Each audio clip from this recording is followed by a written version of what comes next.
I'm Tim Henson, and I'm here today to answer your questions from Twitter. This is Guitar Support.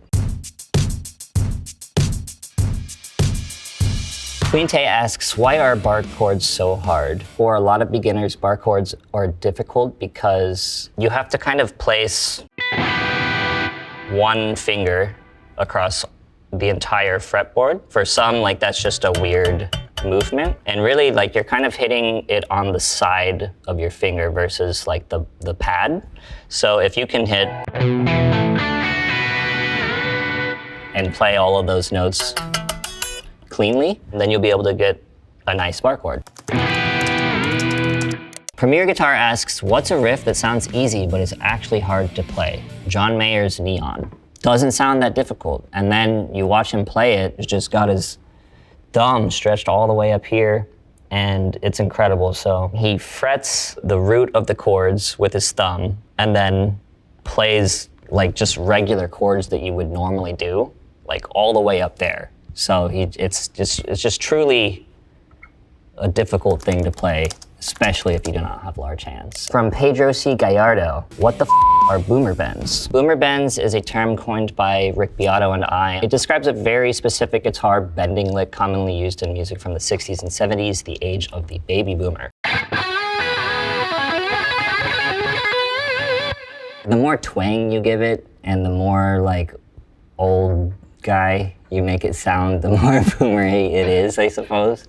But we didn't make that term in an offensive way. It was more so just like, it starts with a B, and bend starts with a B. So it became a catchy phrase in that way. And I think a lot of baby boomers got upset at that term, but that's all right because, you know, it's just a way to describe a sound. Play Guitar _bass asks, what makes a great guitar solo? For me, how memorable the solo is, and if you can sing the solo. For example, I think the guitar solo from Bohemian Rhapsody is one of the best guitar solos of all time. If you can sing with it, it's more memorable than just a bunch of notes scattered. Shone Baby asks, can someone send me a good guitar lesson vid on finger tapping? And we can go over finger tapping right now. It's one of the easier, flashier techniques, which is fun because it doesn't take a lot of effort, starting on the 5th fret and the 8th fret of the B string, and then 12 with your right hand. And the way that you fret these notes, you need to be in the middle of the fret in order to get a clean note. Once you can do that,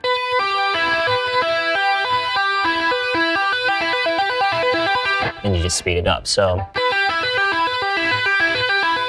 just start with that sequence. But yeah, that's tapping. Sage of Quay asks, upgrade versus upscale. Is upgrading a cheap guitar worth it, or are expensive guitars just a scam? I personally do not think that expensive guitars are a scam. I think after a certain price point, that's about as good as the guitar is going to get. You can find really, really great guitars with what I call mojo. Those instruments just have a great feeling. You can find those for under $500. $1,000 to $1,500 mark is where you're going to have like a fairly like intermediate, it's gonna be a good guitar. And then after $2,000 and up is kind of where you're gonna find like really well-crafted guitars, and they're intonated better. So for example, intonation is hitting the harmonic of the 12th fret and then hitting the 12th fret. And how well those match together is how well intonated that guitar is. For example, this guitar, it's pretty well intonated. If we were to pick up a cheaper guitar and see how well this one is intonated,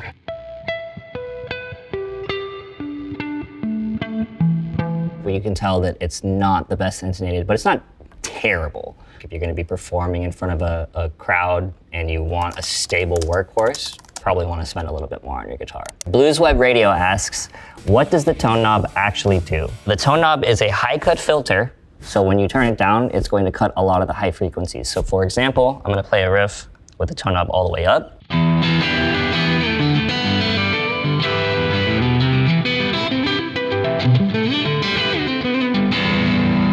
Tone knob all the way down.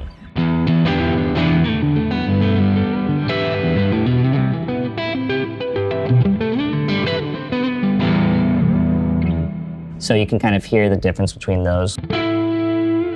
When I bring it all the way up, you get the full range of frequencies. FDHLIHN asks, how the f are you sweep picking? My left hand ain't that fast. So the first thing that you're gonna wanna do when sweep picking is practice very, very slow. Both hands need to be perfectly in sync. To go into that motion, you're gonna wanna think of the pick falling in a sweeping motion and falling back up in a sweeping motion. So once you've practiced that enough, you can bring that up to speed and do.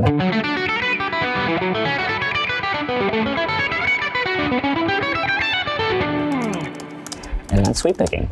Simon V Radio DJ asks, right, so can the guitar players out there explain different tunings for guitars? I can never seem to get my head around it all. So there's probably a million different tunings out there. The most common one that you're going to see is E standard, and that is just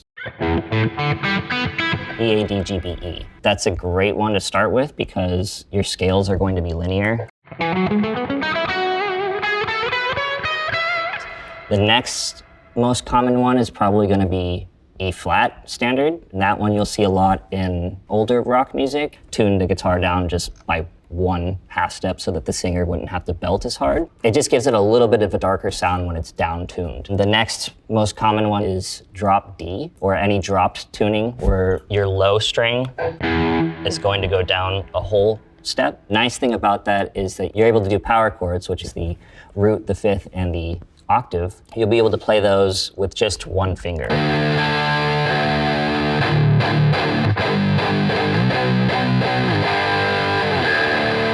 And then you'll find open tunings, which are commonly used in like math rock and emo music. You can kind of play easy chord shapes, but then have really complex sounding chords. Feller NJ asks, you'll like pinch harmonics. I f***ing love pinch harmonics.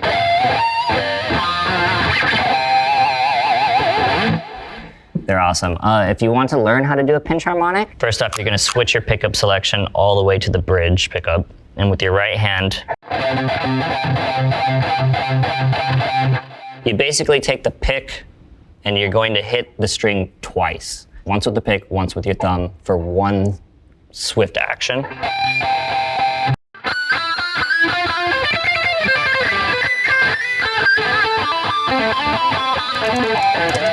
So yeah, pinch harmonic.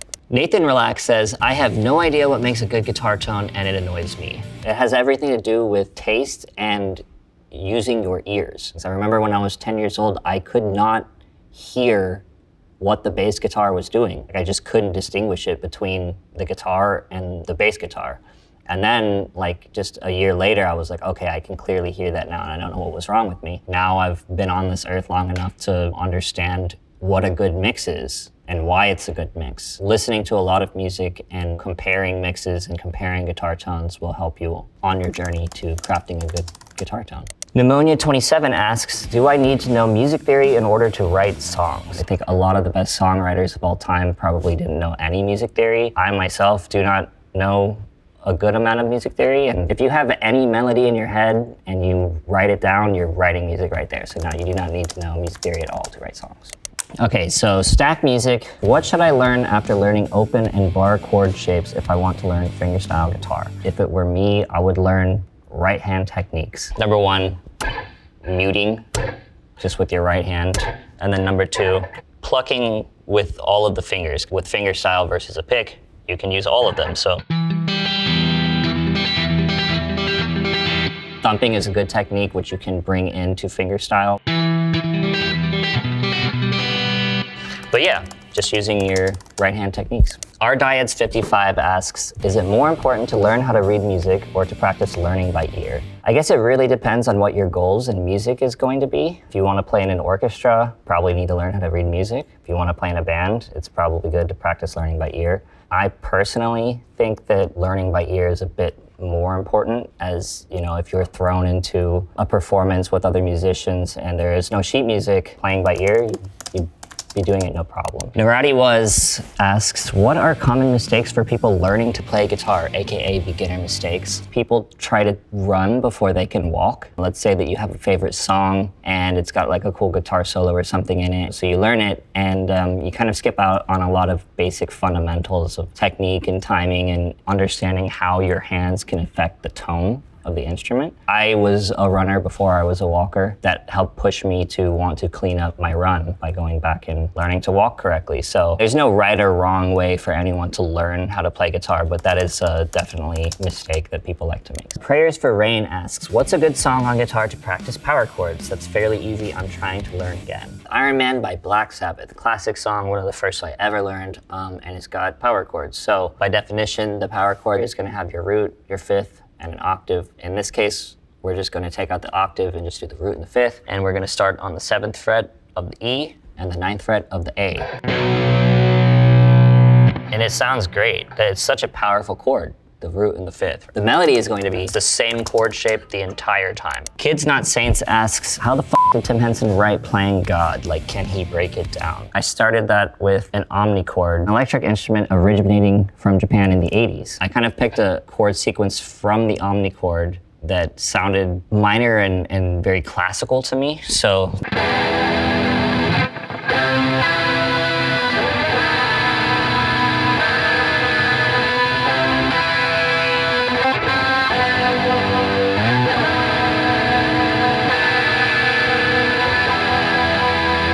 those are the chords. After then, I kind of just arpeggiated the chords in different rhythmic sequences. An arpeggio is a broken up chord. First chord with a quarter note and then arpeggiating with eighth notes. And then the second chord, arpeggiating with syncopation. Third chord, hitting the quarter note and then arpeggiating with eighth notes. And then other rhythmic variation. By the time we get back to this chord, I'm hitting a melody of ba-na-na-na-na-na with harmonics. So, and then you've got, so in full that looks like,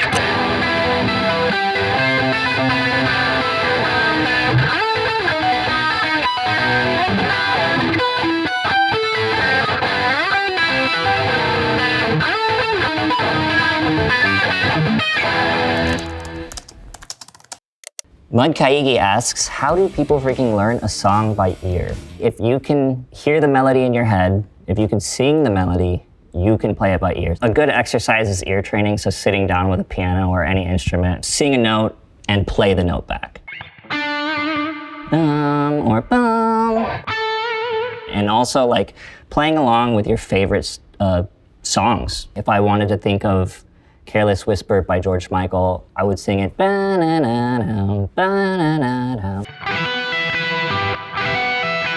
It's a fairly simple concept, but it takes some practice, and with practice, anybody can get it.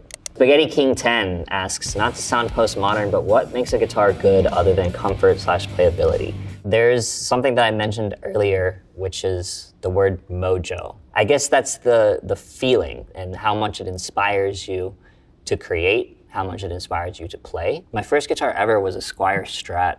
It's $150, but it had a lot of mojo. It really made me want to pick it up and play it. Other than that, a guitar can be good if it is built really well and how well intonated the instrument can be. With shoddy craftsmanship, you'll see things like the frets. If you were to like run your hand and you're feeling jagged things and you're getting cut, it's gonna be not great craftsmanship. If there's like a space between like the neck and the body joint, that's probably not a good guitar, or a well-built guitar. And that's the thing, is that like it could be a badly built guitar but still have mojo. It's really hard to put your finger on what makes a good guitar, and it's kind of just a subjective thing. Drea asks, how do you get an instrument to gent? For those of you who are unaware of what gent is, it's an onomatopoeia that kind of describes the sound of that particular style. And I like to think of like the Transformers robots like biting into a car or something. That's what a gent to me sounds like. So if you're into metal music, the closest thing that I could equate it to would be a guitar chug. So that would sound like this.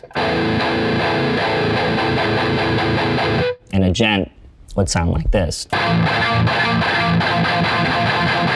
To get that sound, what you need to do is take a power chord, chug it. That's just putting your palm near the bridge and doing a chug. And then what you're going to do is move that up just slightly, and then as much power as you can into that right hand to get it to sound almost shitty. And that's a gent. J Latcher81 asks, in a day and age when everything has been done, how do you be original? If you consume as much art as you can, as much music as you can, with contrasting genres and styles, the more original your voice can be. Let's say that you like jazz and you like hip hop and you like country music and you consume a lot of those different kinds of music. When you sit down to try and create, if that's what you've been inputting, your output will be somewhat original. I grew up on virtuoso guitar playing. Around the time that I graduated high school, I discovered top 40 music. I started studying that and found so many things to appreciate about those styles of music. That's where a lot of my sound and style comes from, is mixing the easy, digestible melodies from top 40 music with guitar virtuoso music to then create something that didn't exist necessarily before. Andre McClive asks, what are your favorite metal scales and how do you like to practice them? Do you noodle around with the scale or do you target something specific when practicing? I personally like to do a lot of noodling. One of my favorite scales to practice fairly metal sounding is the harmonic minor scale. Or let's just start with the minor scales. The harmonic minor scale, you're going to raise the seventh, so that's gonna... That note is what gives it that quality. So running up and down the scales is always going to be a good practice, and then finding musical ways to apply them. And that's all the questions. I hope you guys learned something. See you next time.